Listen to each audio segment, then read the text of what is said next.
Hey everyone, and welcome. Today, we're diving into something truly special, something legendary, the Matilda chocolate cake. Now, trust me, this isn't just any cake. It's a showstopper, incredibly rich, super decadent, but you're gonna be shocked at how simple it is to pull off in your own kitchen. Let's get started. I gotta tell you, this is one of my all-time favorite recipes. It's my go-to when I really want to impress somebody. It's just so deeply chocolatey, unbelievably moist, and every single bite is, well, it's pure heaven. So where do we start? With the most important part, of course.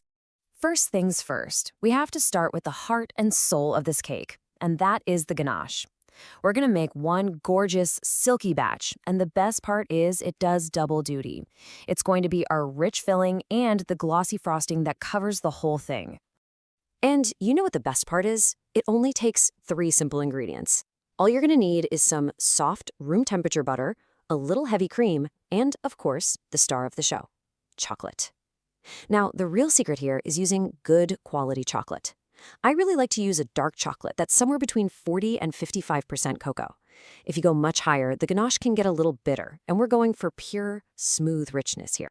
Making this is just beautiful. You toss all 3 ingredients into a heat-proof bowl, then you set that bowl right over a pot with a little bit of simmering water.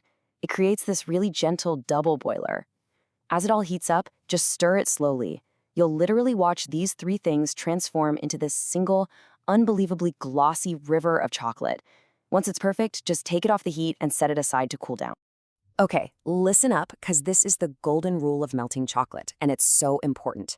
The simmering water in the pot must never touch the bottom of your bowl.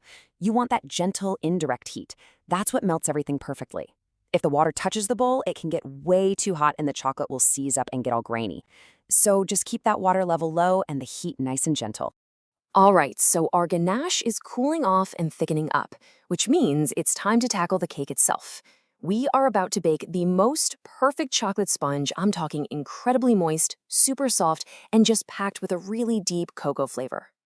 So to keep things from getting complicated, I always break the batter down into 2 easy parts.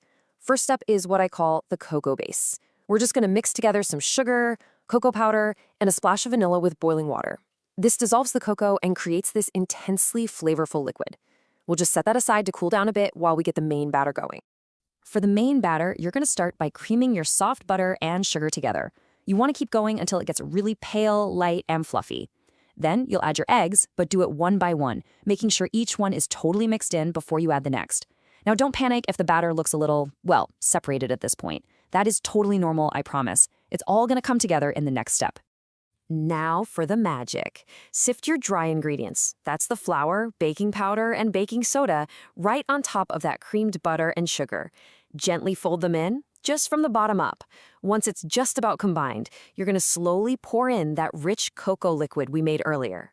Keep folding until you have this smooth, glossy, and oh my gosh, incredibly aromatic chocolate batter. Your kitchen is going to smell amazing right about now. Now your oven should be preheated and ready to go at 170 degrees Celsius. This moderate temperature is really crucial. It's not too hot, not too cool. It's that sweet spot that makes sure the cakes bake perfectly evenly, all the way to the center without getting dry. It's the key to that tender crumb we're looking for. These cakes are gonna bake for about 25 to 30 minutes. I'd start checking right at that 25-minute mark. You'll know they're perfectly done when a toothpick stuck in the center comes out clean, or maybe with just a few moist crumbs clinging to it. That moist crumb stage, that's the sign of a perfectly tender cake. Okay, let's talk pans. This recipe makes the absolute perfect amount of batter for 2 8-inch or 20-centimeter round pans. Make sure you line the bottoms with some parchment paper and then just divide that beautiful batter evenly between the 2. That's gonna give you 2 gorgeous, even layers to work with later. All right, deep breath. The cakes are baked, the ganache is thickened up beautifully. This is it, the moment we've all been waiting for. It is time for the grand assembly, where we turn these perfect parts into one spectacular masterpiece.